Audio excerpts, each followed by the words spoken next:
அன்பார்ந்த எனதருமை யூடியூப் நேயர்களுக்கு இதுவும் ஒரு அற்புதமான பதிவு தான். மூன்றாம் பிறையுடைய ரகசியத்தை எந்த ஒரு மனிதன் தெரிந்து கொண்டான் என்று சொல்லி, சாதாரணமாக மூன்றாம் பிறை என்பது அமாவாசை முடிந்து ஒரு 3வது நாள் வருவது தான் மூன்றாம் பிறை. இந்த பிறைக்கு ஒரு பெரிய மரியாதை உண்டு. எல்லாரும் என்ன சொல்லுவாங்கன்னா, மூன்றாம் பிறையில் ஜீவன் இருக்காது, நேத்திரம் இருக்காது, அதில் என்ன செஞ்சு என்னம்பாங்க. அது என்ன சொல்கிறான்னா, சந்திரன் என்பது ஒரு ஒளிகிரகம். சந்திரன் என்பது ஒரு ஒளிகிரகம். அந்த 3வது நாள் ஒரு பிறையாக ஒரு கோடு கணக்காக நல்லா தெரியும். அந்த நாள் பிறை என்பது ஒரு வளர்ச்சி என்று அர்த்தம். அப்போ எல்லா மனிதரும் இதை மறந்துடுவாங்க. மறக்கக்கூடாது. மூன்றாம் பிறையை ஒரு மனிதன் மறக்க. அமாவாசை பிறந்துருச்சா, அமாவாசை முடிஞ்சிருச்சு, பிரதமை வந்தாச்சு, பிரதமை முடிஞ்சிச்சு, தூதியை முடிஞ்சிச்சு, திருதியை வருகின்ற மாலை 7 மணிக்கு 6:30 மணிக்கெல்லாம் மாடிக்கு போயிருக்கு. மாடிக்கு போய் ஒரு வெத்தலை ஒன்று கொட்டுமா, ஒரு வெற்றிலை, ஒரு அழகான நல்ல 1 ரூபா காயின் வச்சுக்கணும். பிறை உருவாகி விட்டது என்று சொன்னால், ஏன்னா மேற்க தான் உருவாகும், எப்பயுமே மேற்க தான் பார்க்கணும், கிழக்க உருவாக. அப்போ நீங்கள் என்ன செய்யணும், மேக்ஸிமம் கையை காலை அலம்பிட்டு என்ன சொன்னால், நீங்கள் சாதாரணமாக அதுக்குண்டான பெரிய இப்படி தான் இருக்கணும் அப்படி தான் இருக்கணும்னு கிடையாது. நல்ல ஒரு வெத்தலை,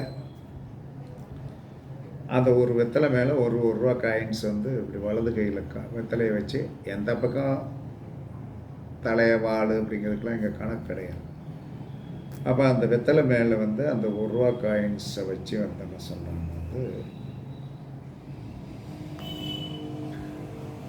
இந்திராணியை கேட்டு.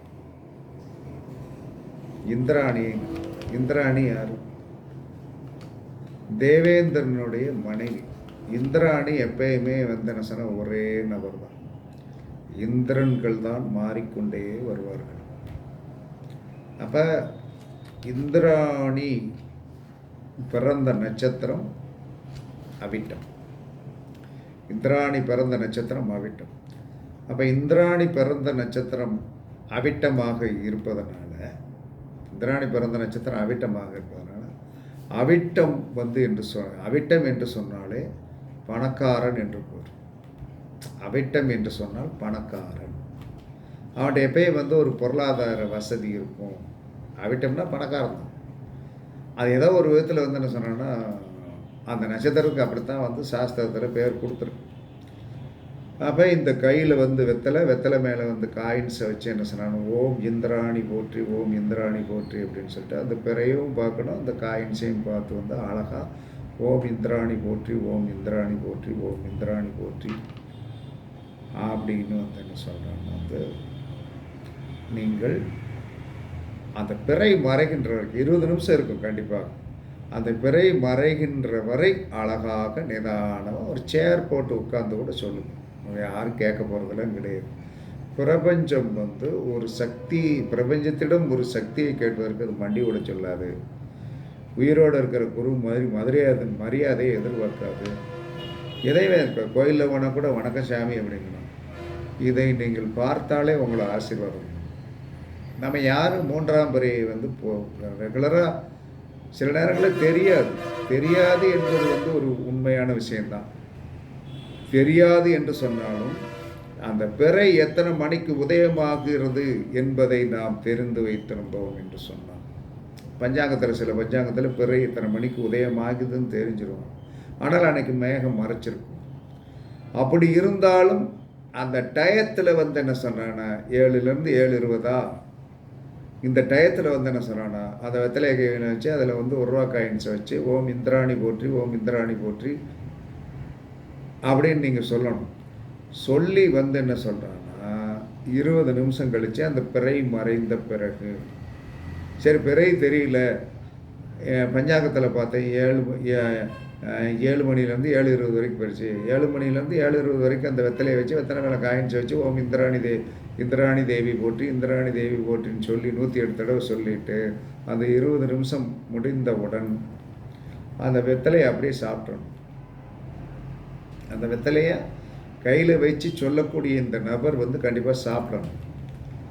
சாப்பிட்டுட்டு என்ன சொல்கிறான்னா, அந்த காயின்ஸை உங்களுடைய பணப்பெட்டியில் என்ன சொல்கிறான்னா பணப்பெட்டியில் ஒரு பட்டு துணி, சின்ன பட்டு துணி ஒன்று ரெடி பண்ணுங்க.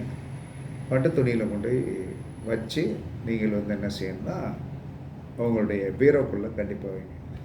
எந்த ஒரு மனிதன் என்ன சொன்னான்னா இதை ரெகுலராக கடைப்பிடிக்கிறானோ, ஏன்னா இது இயற்கையோடு சம்பந்தப்பட்ட விஷயம். அப்போ இந்த இயற்கையோடு சம்பந்தப்பட்ட விஷயத்தை என்ன சொன்னோம்னா, நாம் ரெகுலராக கடைப்பிடிச்சிட்டோம். ரெகுலராக என்ன சொன்னோம் கடைப்பிடிச்சிட்டோம் அப்படின்னா என்ன நடக்கும் அப்படின்னா, அது வேலை செய்ய ஆரம்பிச்சிடும். அப்போ இயற்கையை நாம் இயற்கையை நாம் என்ன செய்யணும், எப்பயுமே அந்த காலத்தில் என்ன நடக்கும், என்ன சம்பவங்கள் நமக்கு பஞ்சாங்கத்தை நன்றாக பார்க்க தெரிஞ்சு அதை நாம் கரெக்ட் பண்ணி அப்போ பிரபஞ்சத்துடைய சக்திகள் எந்தெந்த காலத்தில் எப்படி இருக்கும் என்பதை நீங்கள் தெரிந்து இந்த 3ஆம் பிறையோடைய ரகசியத்தை தெரிந்து இதை செயல்பட்டீர்கள் என்று சொன்னால் கண்டிப்பாக உங்களுடைய வாழ்க்கையில் பொருளாதார கஷ்டம் கண்டிப்பாக வராது. இது உண்மையா அப்படின்னா 100% உண்மை தான். அதில் எந்தவித மாற்று கருத்தும் கண்டிப்பாக கிடையாது. நீங்கள் தாராளமாக இதை செய்யலாம், தாராளமாக இதை செய்யலாம். அப்போ தாராளமாக செய்யும்போது என்ன சொன்னால் வாழ்க்கையில் பெரிய மாற்றங்களை சந்திக்கலாம். பிரச்சனை இல்லாத வாழ்வுகளை கண்டிப்பாக சந்திக்கலாம். நல்லா. அதற்கடுத்து இன்னொரு ரகசியம்னா இதெல்லாம் பஞ்சாங்கத்தை கொஞ்சம் தெளிவாக பார்க்கக்கூடிய நபர்களாக நீங்கள் இருக்கணும். அப்போ அந்த பஞ்சாங்கத்தை பார்க்கக்கூடிய நபர்கள் கரெக்டாக என்ன செய்யணும், இப்போ தங்கம் நன்றாக பெருகணும். வீட்டில் ஒரு குண்டிமுடி தங்கம் கூட இல்லை, என்ன பண்ணுறது அப்படிங்கிற ஒரு கவலை எல்லா மனிதனுக்குமே இருக்கும். தங்கம் நல்லா பெருகணும். அதே சமயத்தில் செல்வம் நன்றாக சரளமாக வரணும் என்று சொன்னால் நீங்கள் என்ன செய்யணும்னா, சனிக்கிழமை ரோகிணி நட்சத்திரம் சேர்ந்து வருவது இருக்கிறதா என்று பாருங்கள். கிடைக்கும். இந்த வருஷம் புது பஞ்சாங்கம் சித்திரை மாதத்தில் ரெடி வந்துருச்சு இல்லையா? வந்துருச்சுன்னா உங்களுக்கு பிடிச்ச பஞ்சாங்கம் அப்படிங்கிறது நான் வாக்கியம்தான் வாங்குவேன். 108 நம்பர் என்ன சொன்னேன் தான் வாங்குவேன். அதான் நான் ஒரு 15 வருஷமாக யூஸ் பண்ணிகிட்ருக்கேன். அதுக்கு முன்னாடி ஆற்காடு யூஸ் பண்ணேன். 2 சேவை தான், எந்த வித பிரச்சனையும் கிடையாது. அப்போ பெண்களுக்கு தங்கம் சேரும், ஆண்களுக்கு செல்வம் பெறும். இதுதான் சப்ஜெக்ட். சனிக்கிழமை ரோகிணி நட்சத்திரம் நாள் ஃபுல்லாக இருக்கணும். ரிஷப லக்கணம். அந்த ரிஷப லக்கணம் 2 மணி நேரம் வரும். ஒரு ஆசாரியை செலெக்ஷன் பண்ணி வச்சுக்கிட்டு, ஒரு ஆசாரியை செலெக்ஷன் பண்ணி வச்சு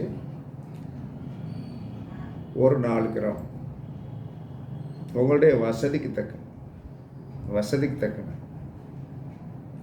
சனிக்கிழமை ரோகிணி நட்சத்திரமாக இருக்கணும், ரிஷப லக்கணமாக இருக்கும்.